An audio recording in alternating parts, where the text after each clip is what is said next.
Okay, so my name is Annette Reynolds. My full legal name is Myrtle V. Annette Reynolds.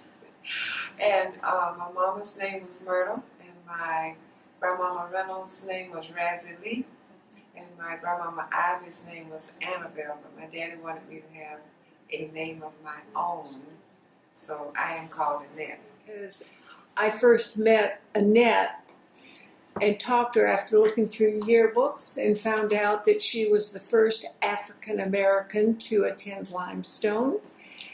And when we had the museum, we have the display up there with her picture. And having graduated in 1970, starting here in 68. So we thought it would be great to have an interview with Annette and find out about her experiences at Limestone and having been the first African American here. And so I thought it would be interesting to first start out maybe with your childhood and where you, where you grew up and your family, your siblings, your mom and dad, and just kind of start out there. I grew up in Darlington, South Carolina. My parents were school teachers.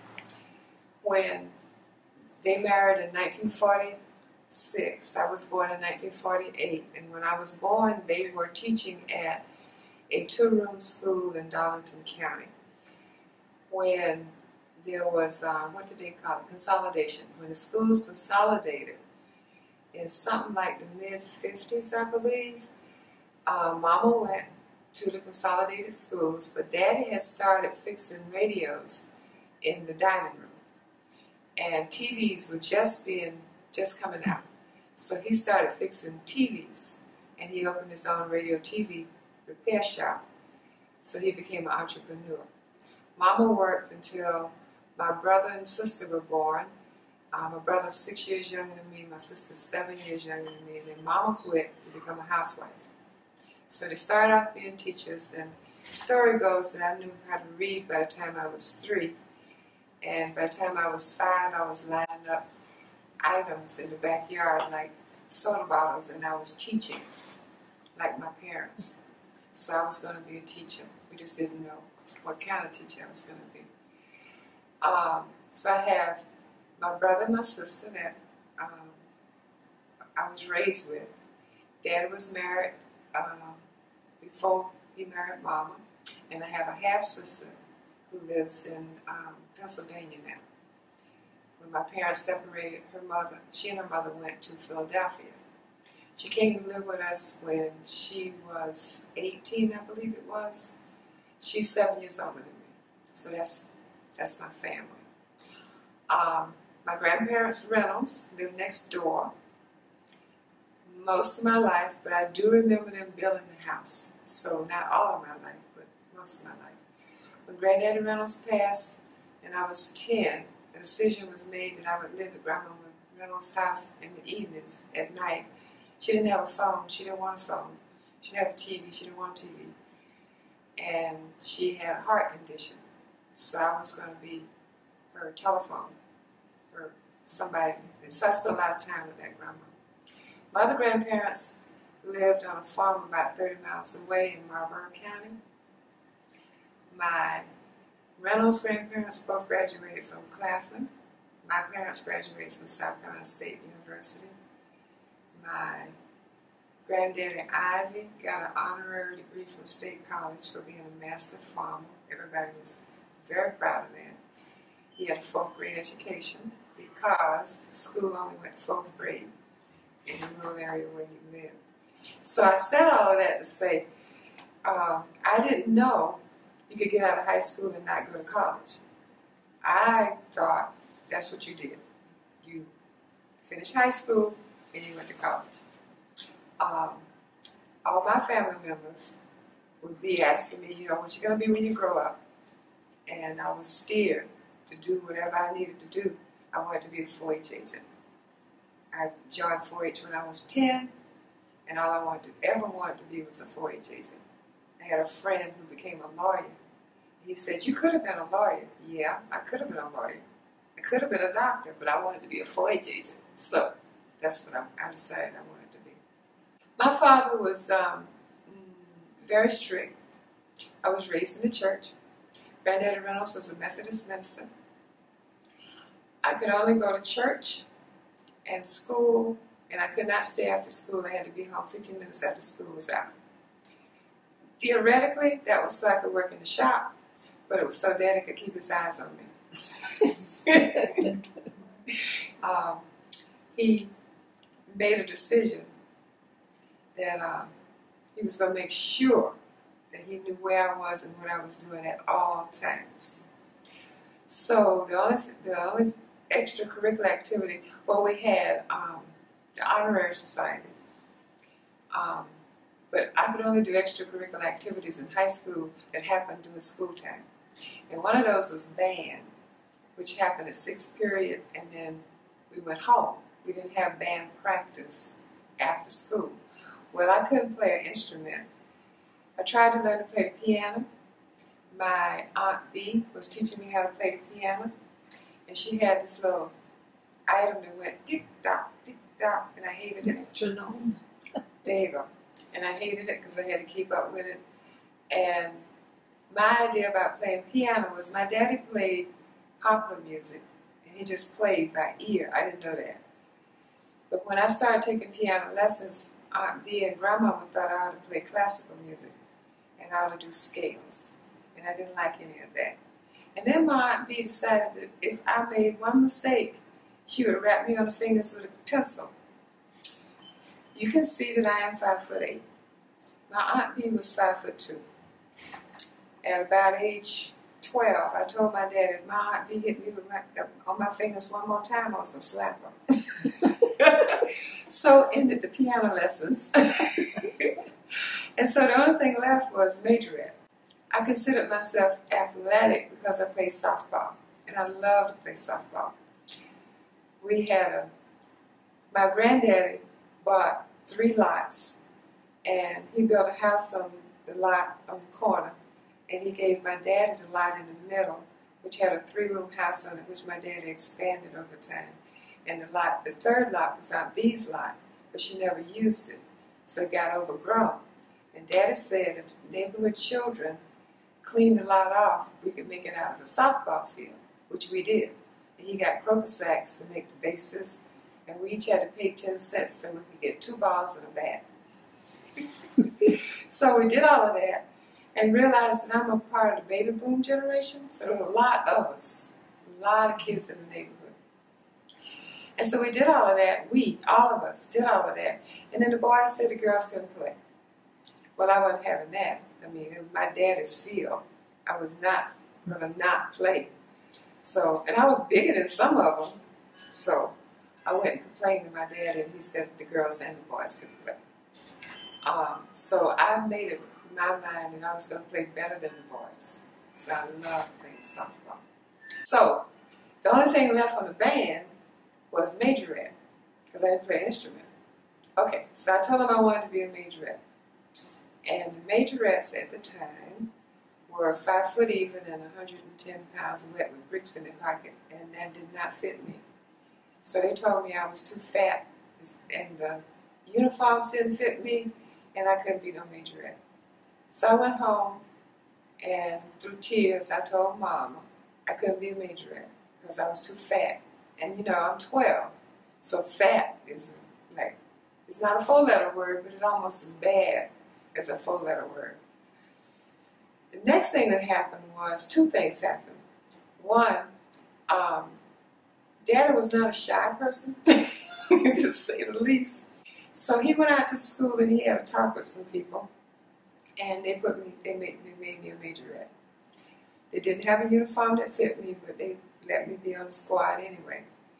And my mama and my grandmama and I, we made me a uniform for that year. The next year was my 9th grade year, and they got new uniforms. The whole majorette squad got new uniforms.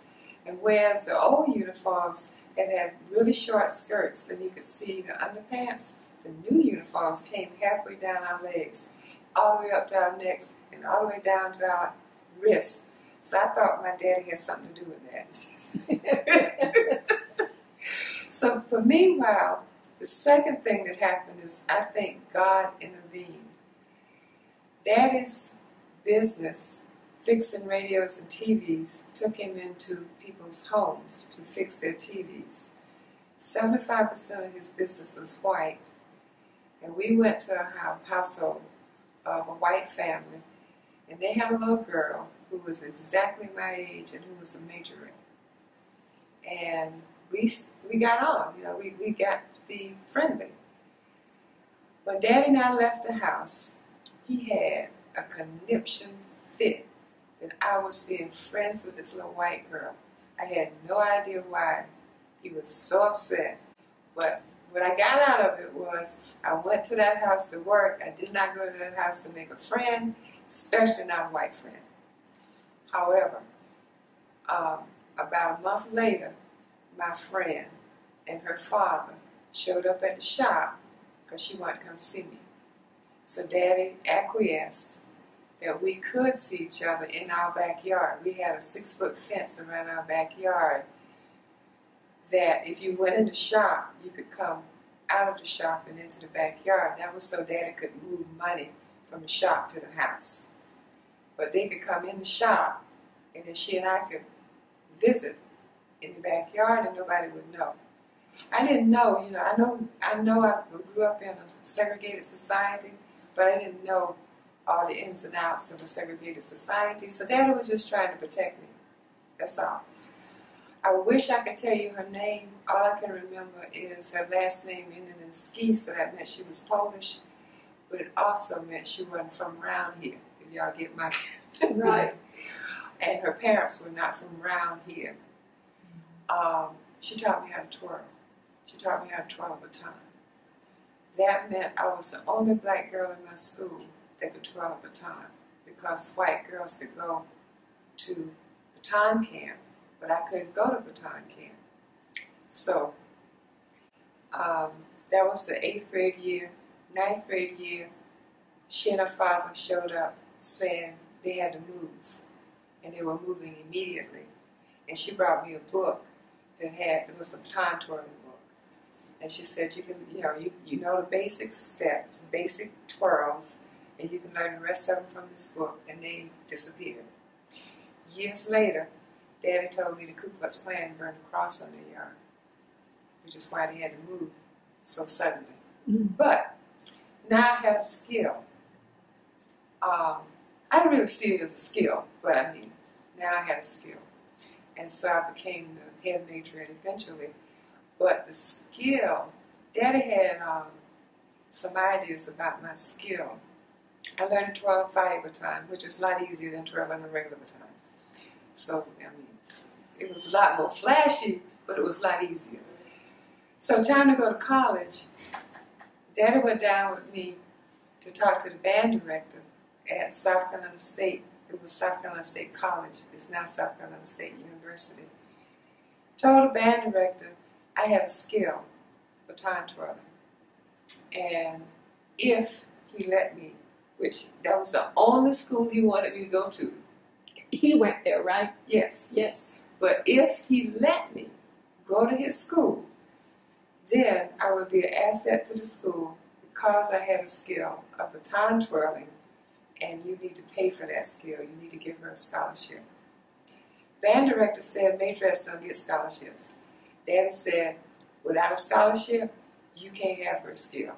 I thought he was messing everything up. I thought I wasn't going to get to do this because I wanted to do this, So the band director said, well, we'll have a competition. If she wins the competition, then I'll give her a scholarship, which was like not a problem because nobody else could twirl with me.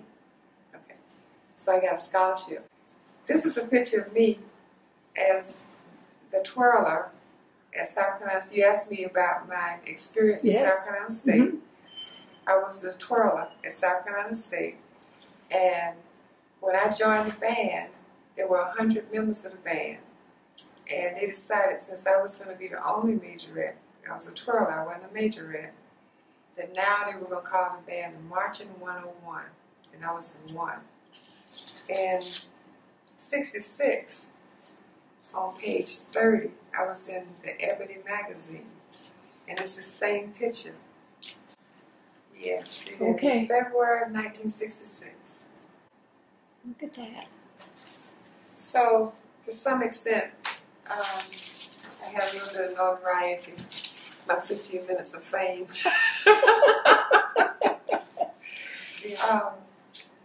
The first night I got there, one of the girls told me, if you go down to the student center and sit at the counter, one of the boys will buy you some ice cream.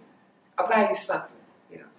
So I went down to the student center and I sat at the counter, and the young man came up and he said, would you like for me to buy you something? Yes, I want a cone of ice cream. So I got a cone of ice cream, and y'all know I loved ice cream, right? So we talked for a little while, and he walked me back to the dormitory, and I waited until he left, and then I went back down there, and another young man came. I did it 5 times. But I was there for 2 years, and a few things happened. I got to think what the sequence was, but I got married. I was 19. No, I was 18. I was 18. My daddy was very unhappy with me. Married a fellow from Gaffney, and after we married, and I had my son, our son Tyron. I was 19 when I had Tyron. I went back to state for 1 semester, and during that semester, unfortunately, the Orangeburg Massacre happened. And I don't know if you're familiar with the Orangeburg Massacre, but on February 8th of 1968, there was an attempt to integrate a bowling alley, and it went badly. Students were arrested, students were beat up. The campus was closed. I mean, we were on the campus, but we were told not to go off the campus. And the governor called out the National Guard to protect the white people in town from the black students, not to protect the black students.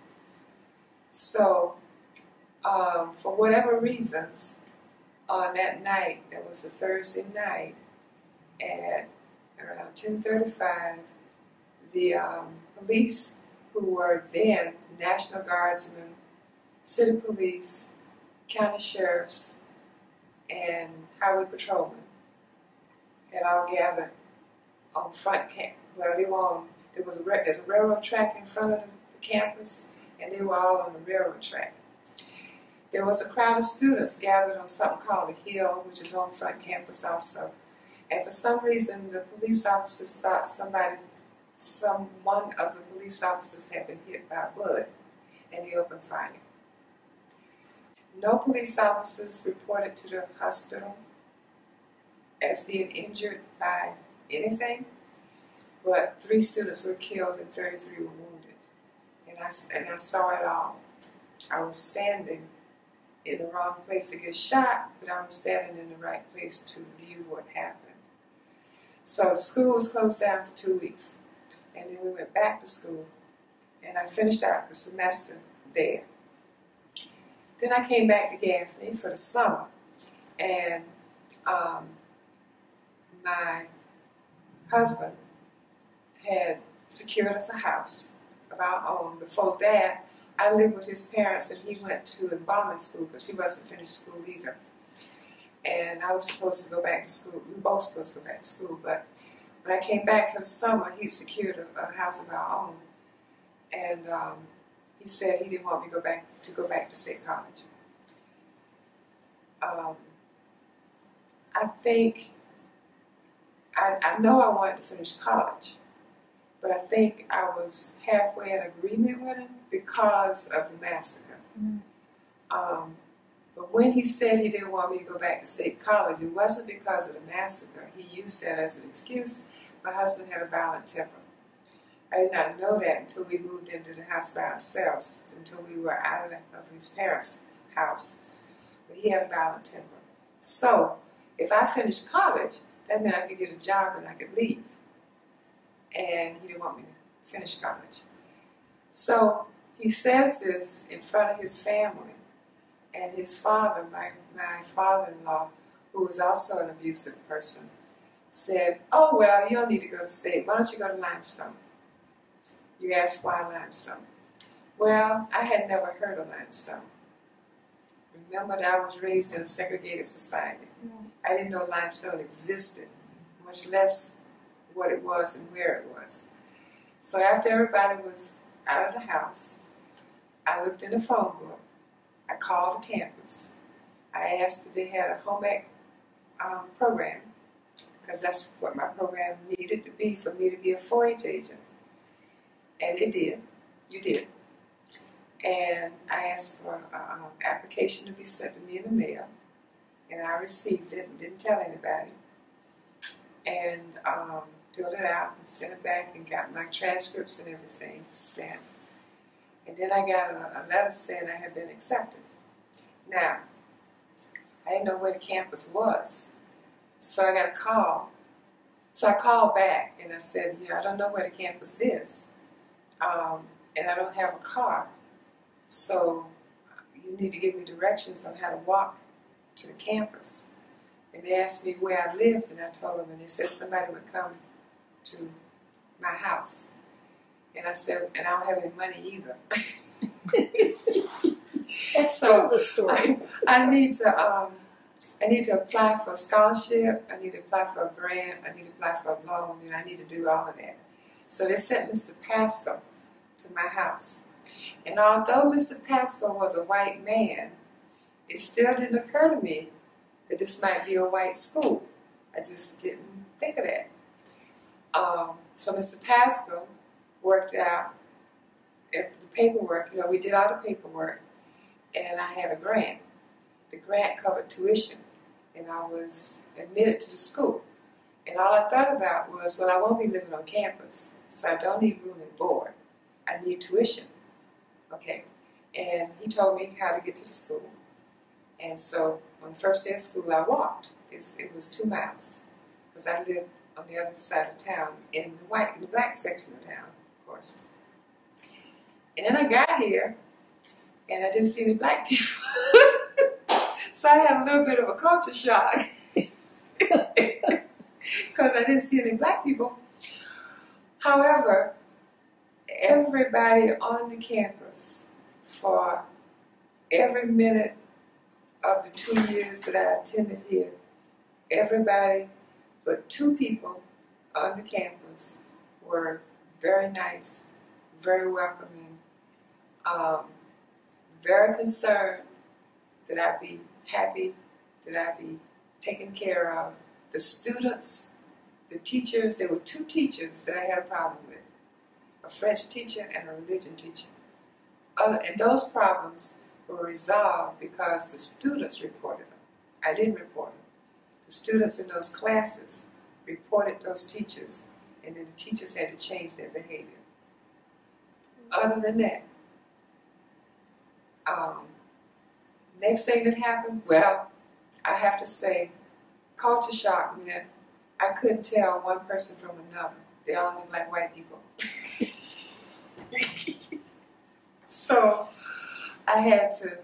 it took me a couple of months to acclimate and be able to distinguish different people. And I understand when people say all black people look alike.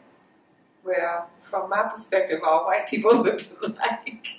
And what I discovered, one of the things I discovered was, at that time, it's not true now, but at that time, black people were different skin shades, and white people were different hair colors. And that is how we described each other. So the fact that all the white people looked the same was the skin color. And I wasn't relating to the hair color at all. But an eye color, I mean, those were the differences. Sure. However, first I got to know the people in the home ec department, and I could tell them from each other. And then, slowly, it wasn't a culture shock, but it started off, it was a bit of a culture shock. Yeah. You asked me the difference between South Carolina State and Limestone. I would say the difference is the fact that South Carolina State is a state school, and the classes are very large, And Limestone, at the time that I came here, was a private school, and the classes were very small. I don't know that I would say one was better than the other, but they were very different. You know, I could go to a classroom and a lecture hall can have 60 people in it at South Carolina State. You cannot give individual attention to 60 people. You might can give individual attention to a few of those people in that class, but you cannot give individual attention to 60 people.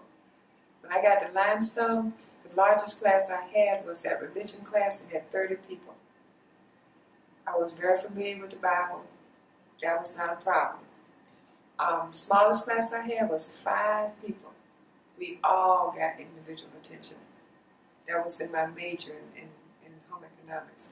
But even in my microbiology class, where I needed all the help I could get, that was the bane of my existence, I got individual attention every class. And after class, if I needed it, and if I needed to call the teacher from home at night, I could do that. That's the only way I got out of that class, is I had all that individual help. It took me twice as long to understand the concepts as the other students in microbiology. Now, in home economics, I was fine. I was an A student. I didn't have any problems. Miss Lane was my teacher. I really loved Miss Lane. And Miss Hamilton was my other teacher in home economics. And one of the things I loved about Miss Hamilton was she would say, you know, when I was in France, we did so and so and so and so, and you'll all go to France. Like, you know, it was a given that we all do all these things she'd done.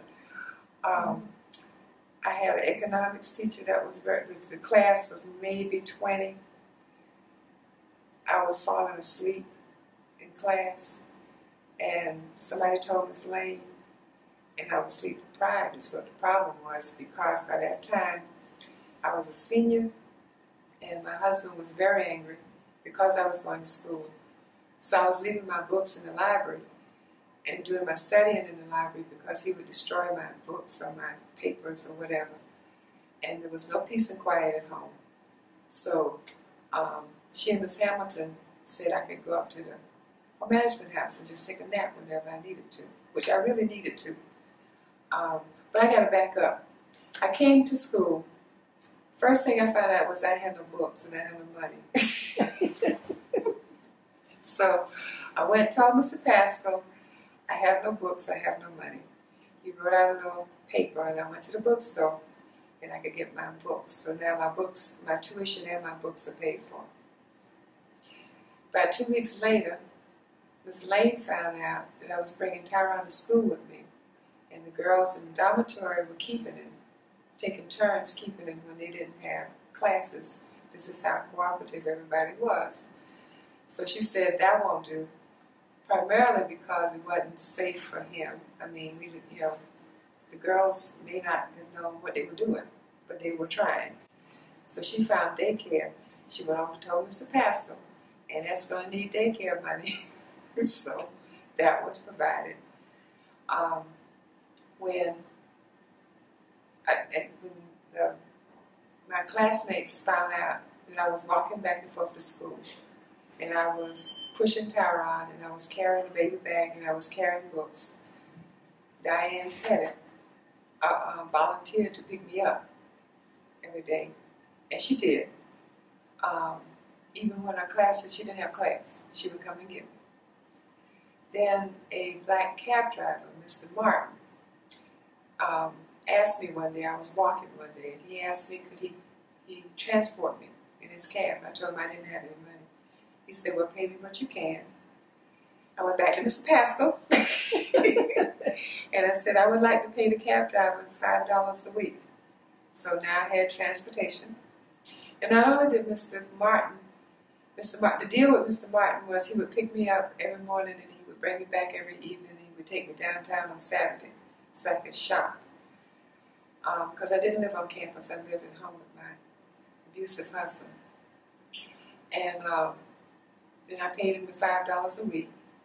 But if one of his other cab drivers saw me walking, they would call him on the radio, the two-way radio, and they would say, your lady's walking on such and such a street and you come get me. So I learned that if I had to go somewhere, I needed to call Mr. Martin, and he was going to make sure I got there. So my experience at Limestone was I loved school. I became a county extension agent. I taught home economics. I had a wonderful 30-year career with the Cooperative Extension Service, Clemson University Cooperative Extension Service. Being in school was, if I could have been a professional student and made money at it, I would have done that. But you can't do that. So being in school was great. Y'all invited me to come to the opening of the museum. And that opened up all those good feelings that I had when I came to the school. I didn't know. I hadn't even thought about how good it felt to come to school every day and leave the marriage.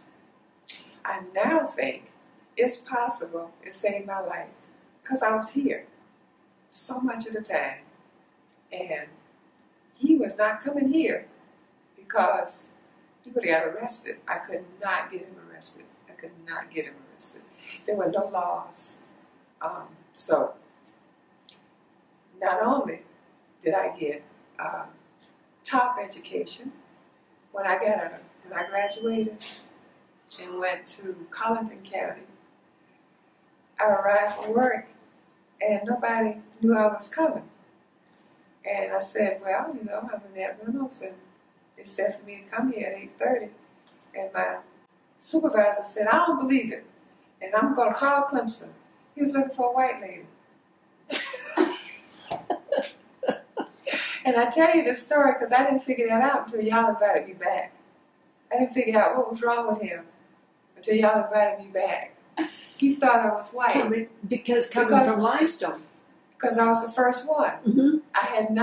It had not occurred to me till you called me or sent me an email that I was the first one.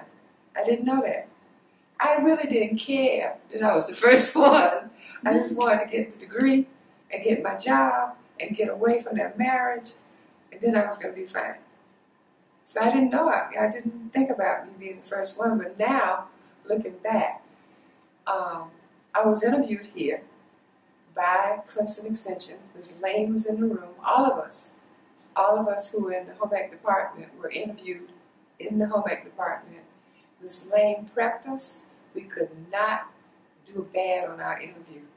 It wasn't possible. Ms. Lane negotiated our salaries. I came into Extension making more than every other black person there because Ms. Lane negotiated the salary. Ms. Lane told us how to negotiate our salaries. She told us that they were tied to our evaluations. When I joined the Extension Service, some of the black people didn't know they were being evaluated. But I knew I was being evaluated, and I wanted to see mine, and they had to show it to me. I asked for Orangeburg County because I wanted to go back to State College. I wanted to get a master's degree. I wanted to have a degree from State College like my parents. And I had to go to Collington County because it was the closest county. But a year and 2 months later, they transferred me to Orangeburg County, and my supervisor was very happy to have a Limestone graduate. And we had a wonderful relationship for like 15 years. We disagreed with each other 4 times, and twice he apologized. I think that was really good. Did you get involved in any extracurricular activities? For one of the things, I gave it some thought.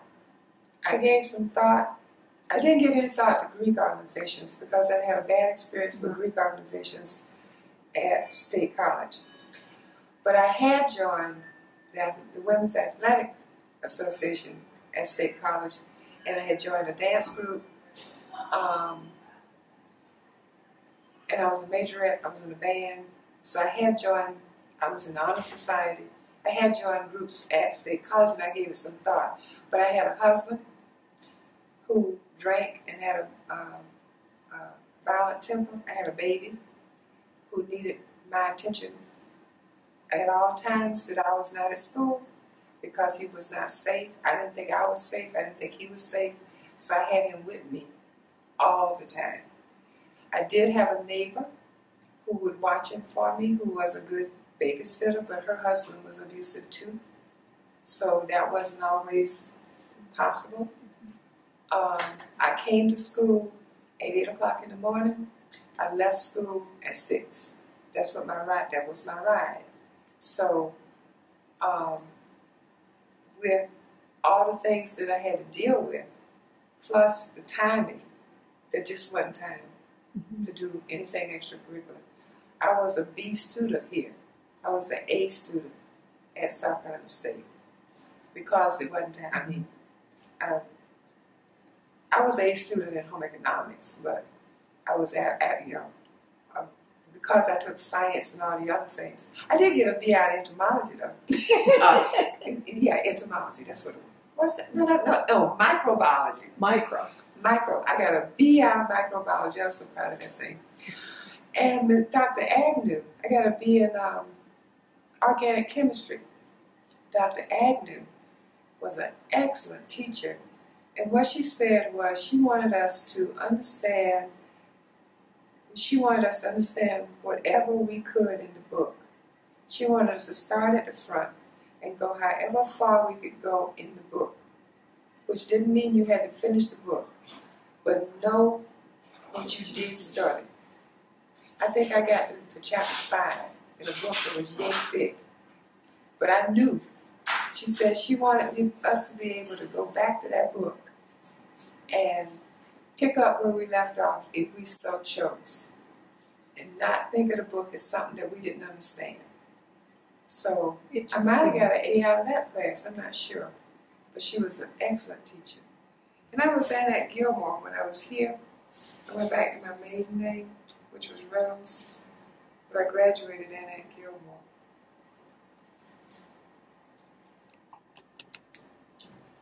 Mary Jo Baker and Joe Pike and Amy Sinsky was my partner in science. Her father was some kind of scientist, but she was really good in science, and she helped me a lot in science. She was my partner in the lab, so we were friends. I think that's it, Joanne. Mary Jo, we were in the all home economics majors had to do something called a home management house. It meant we had to stay in this house. It's 6 or 8 weeks, I can't remember now. And I think it must have been 6 weeks because we rotated these duties of keeping a house. And when it was my duty to be the cook, I was going to make sweet potato pie. And I make it without a recipe. And Mary Jo thought, how on earth can you make a sweet potato pie without a recipe? And they made me write it down. They made me write down what I was mixing up. And she wanted me to be the cook. Every time there was a cook, they wanted me to go in the kitchen with the cook to help the cook.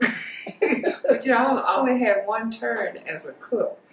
I do want to say though, when we were doing the home management house, we had to do a formal dinner, and we had to do an informal dinner. Each one of us had to do that. And we decided to invite, all of us decided to invite our parents to the informal dinner. I invited Mr. Pascal and his wife to my formal dinner. But my parents, who had been not happy about me coming to Limestone without telling me why, I think people assumed I knew Limestone was white, but I didn't know. I was 18. I didn't know. But anyway, when my parents came to Limestone for the dinner, what happened for everybody was the cook was finished with her duties, and she met the guests at the door and invited them in and asked them if they wanted, had them seated, took their coats or whatever, asked them could I get you anything, maybe ice water or tea or something. Then the guests were called to dinner, and we all sat around the dinner table, and we had to eat appropriately. You know, we had to eat the way we've been taught to eat. Then when the dinner was over, the person whose job it was to clear the table like a waitress would in a restaurant. And coffee was served in the room they came in the first place. And then the dinner was over. When my parents came and white people served them, they were okay with Limestone College. That had never happened to my parents. They never stopped talking about that because they were not treated any differently from any other guests. You know, I had done the same for everybody else's parents and guests, but Limestone was fine with them after that. And you've noticed a difference in the campus? Oh yes, it's much bigger than it was. At the time that I was here, they only accepted 600 students. They didn't go over 600 students. There was another experience I had that's telling on my part.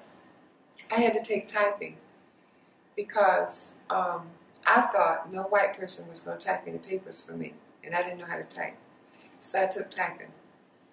And about 2 months after I was here, my husband said, a guy in your class, one of your classes, said he knew you. And I said, there are no guys in my classes. And I went back to school, and there were 5 white males in my typing class. And I didn't see them. And so, you know, I noted that in my mind. There's something wrong with that you can just kind of obliterate. But I think I've been taught to be afraid of white men. And for me to acknowledge them in a class I had to go to 3 times a week wasn't going to happen, you know. Yeah. So that's something I had to work on. When I got out of college, I would notice that I didn't want to be around white men. Well, I didn't have to be because I was in home economics. But that's something for me to work on. Because not every white man is somebody you need to be afraid of just because he's a white man. That's just as bad as white people being afraid of black people just because they're black, you know. Right. Okay, so I got it down, ladies, to Southern white men who think they got all the sense. I don't like Southern white men who think they got all the sense. Male privilege, that's what I don't like. So that's part of my, what do you call it, culture shock kind of thing. When I came to Limestone College, black girls did not do this to move their hair. And I started doing that, and the black people in my community told me I was acting white. I had never heard the term lily white hands, and never heard that term. My stars and stripes forever. That doesn't happen in the black community. But then there'd be terms that y'all hadn't heard either. I mean, so just a few little things I had to get used to, but nothing. Diane, we went out to her car one day. Diane was very pretty, and she had blonde hair. So we went out to her car one day, and she had a flat tire. And there were like 15 guys waiting for her to come. So they could pick the car up, I guess. So we go to get in the car, and we don't notice the flat tire. And one of the boys says, Diane, you have a flat tire. And she goes, goodness gracious me. What am I going to do with that little old flat tire?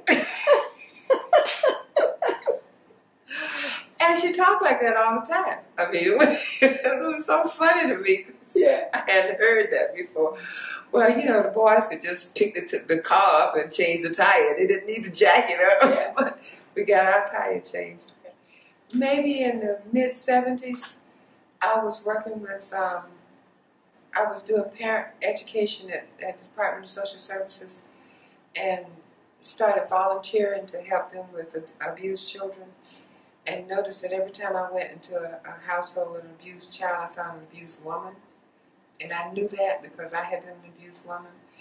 And to make a long story short, shortly found myself in the battered women's movement. I didn't even know it was a movement.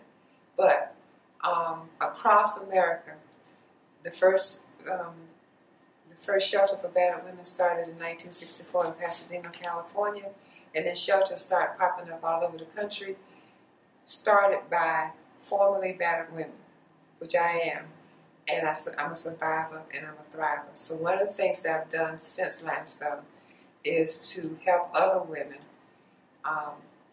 get out, do better, just have a better life. By first, with a lot of other women, get a shelter in Orangeburg, where I was.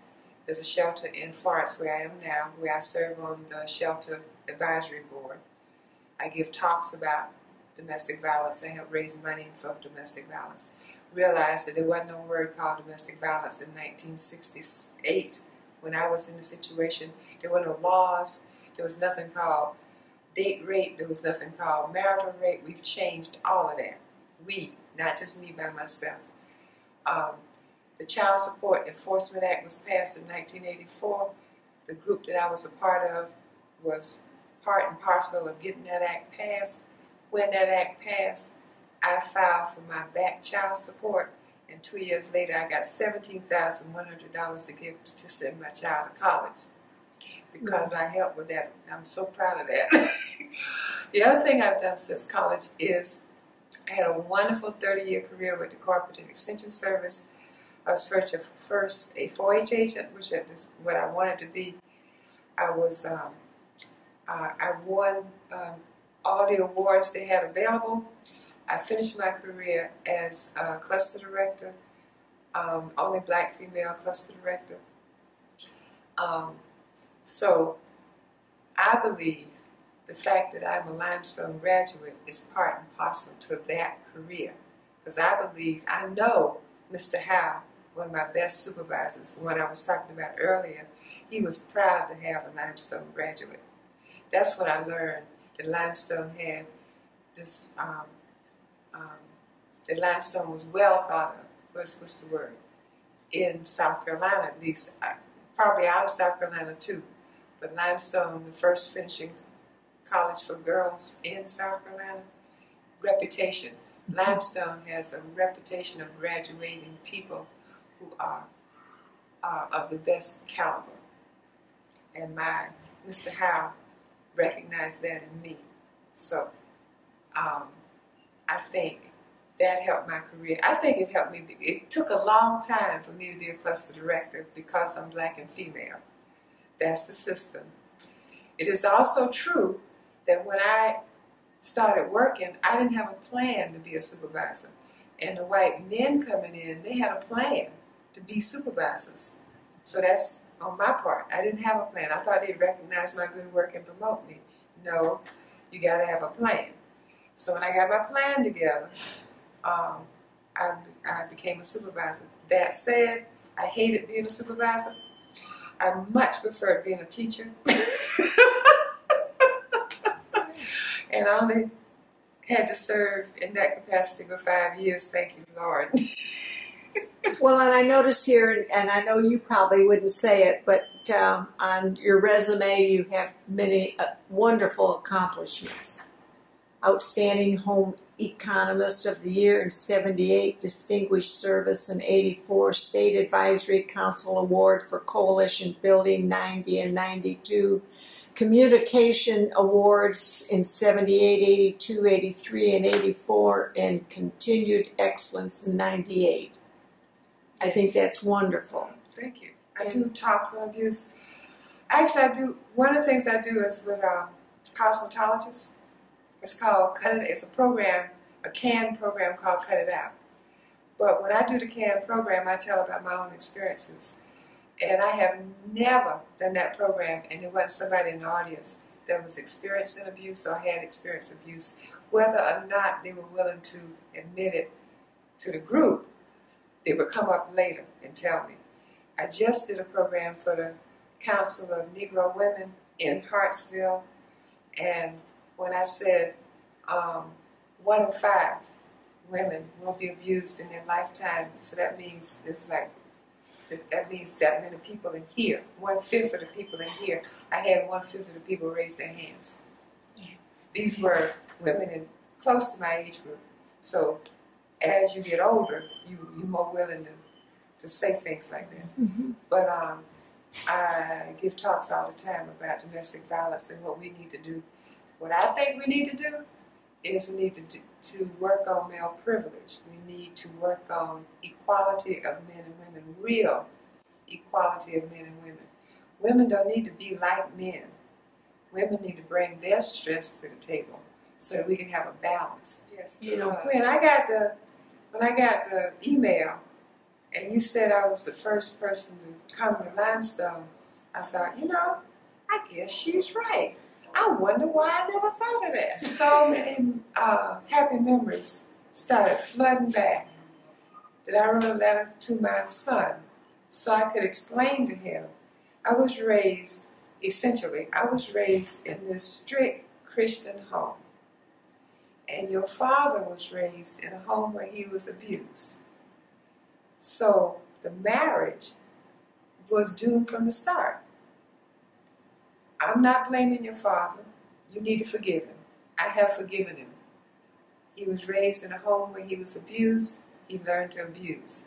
I was raised in a home where I was not abused, where I learned that God exists and that I had to behave in a certain way because I have a soul, and my soul's job is to know and love God. If you're an abused child, I don't know if you learned that. I can't say because I'm not, but I don't know if you learned that. So the marriage didn't survive because it didn't have a chance. It had nothing to do with my son. He's the best thing that came out of that marriage. We were very close. I'm very happy about that. I went looking for, I have an album y'all can look through. When I got ready to try to be a supervisor, I made this album. I'll let y'all do it later. When I went looking for the pictures for my job, all I found was pictures of Tyrone and things he'd done. And then I had this one, I got like 10, 12 albums. One has to do with work. So my son was the best thing that came out of that, and it was so appropriate. We planned for my husband to come, my late husband, to come. We planned for my grandchildren to come, and nobody could come but Tyrone on the night of, and that was so appropriate because it was he and I that came here in the first place. And he and I that got that benefit in the first place. So healing did happen. I didn't want to come back to Gaffney because of the marriage, but a lot more things happened. And I think, God is good and did a lot of that.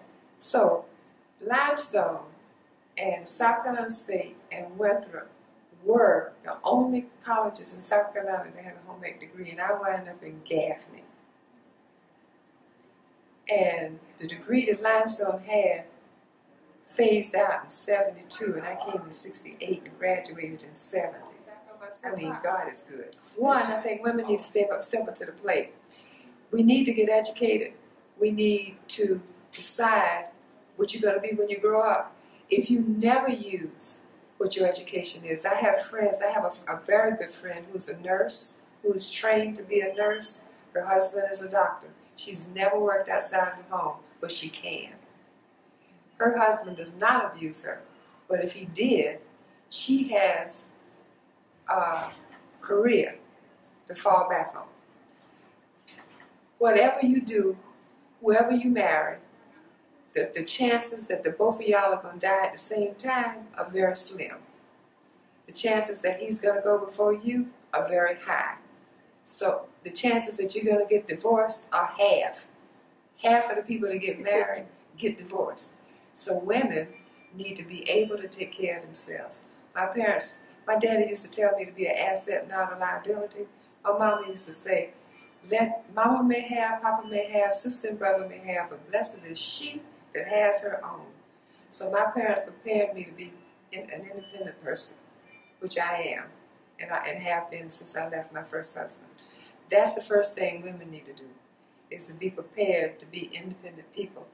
I don't think a man completes you. I think you share your life with somebody. I'm a whole person, and he's a whole person, and then we have a marriage that we share, and we are equal. We're not alike. I'm not like you, and you're a lady. But we're not alike. We are different, but that doesn't mean one is better or smarter than the other. We are equal. We both bring things to the marriage. It's like a bird with two wings. The woman one wing and the man the other wing. But a bird can't, the marriage being the body, the bird can't fly without two equal wings. So women need to step up to the plate, and then men need to let them. Let's not leave them out of this equation, because a lot of times the men don't want to let us. Men need to let them. Here at Limestone, we can prepare women to be independent and be equal. And the men need to step up and say yes. You know, there's a time in the military when people's lives are at stake. Maybe in the ER, when people's lives are at stake. There's a time when somebody has to take charge, and somebody has to say, do this, do this, do this, do that. But it's not all the time. It's not everything. There's a time when compassion is needed, more so than somebody telling everybody what to do. There's a time when empathy is needed. Compassion and empathy are talents that women have. Communication. Those are talents that women have that men seem to have less of. Right. And men have the talent, the strength, and all of that. Okay, fine. But there's a time for everything. The Bible says that. There's a time for everything. We need to bring our strengths to the table and say, let's try something other than war, for instance. Let's try something else. Until we do that, we're not going to have peace in the world. And what we need is peace. I wrote some things that some experiences I have with the Extension Service that I just think are kind of funny, that I'm going to leave you with. I don't know, you said you could put them in a file somewhere. Yeah, I will. I'll be putting these in your file. The first one was the first day I was hired. I was hired on July 1st. And on July 2nd, the black male ag agent walked in my office and said he and I would be vaccinating 2,000 chickens. I don't know nothing about chickens, except, when they come ready to eat in the grocery store, Okay. So I'm saying to myself, okay, fine, this is training. I'm going to be trained. So off we go, and we get to our house, and the people don't know we're coming, and the chickens are everywhere.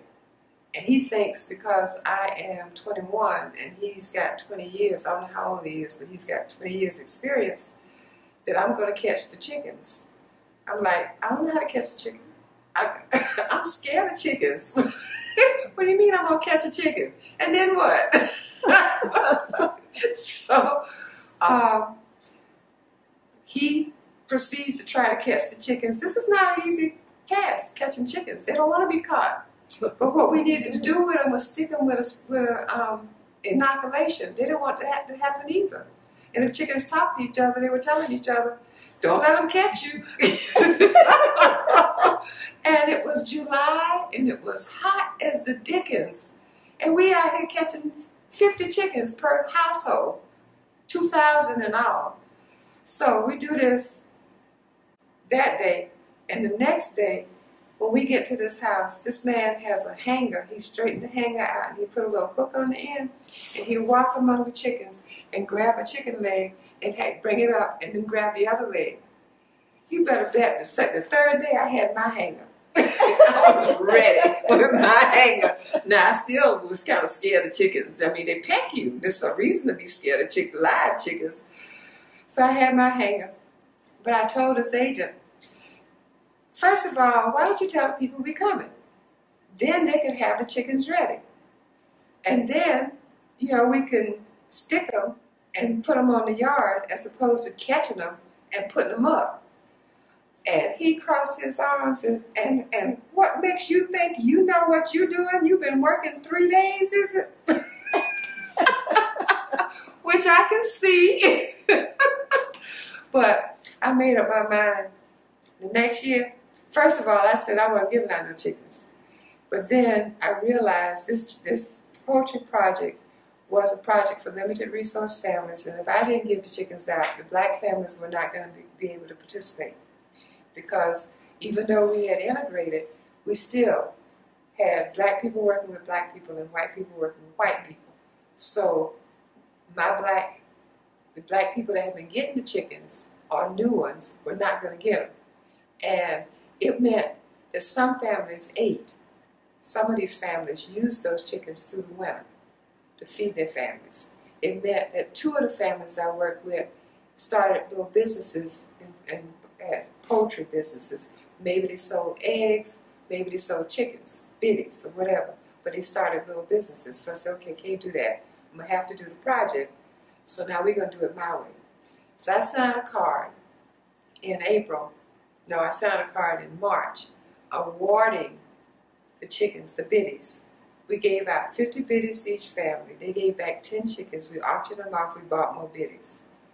I awarded my biddies to certain families and told them when they had to pick them up. If they didn't come pick them up, I asked them to call me and I would bring them.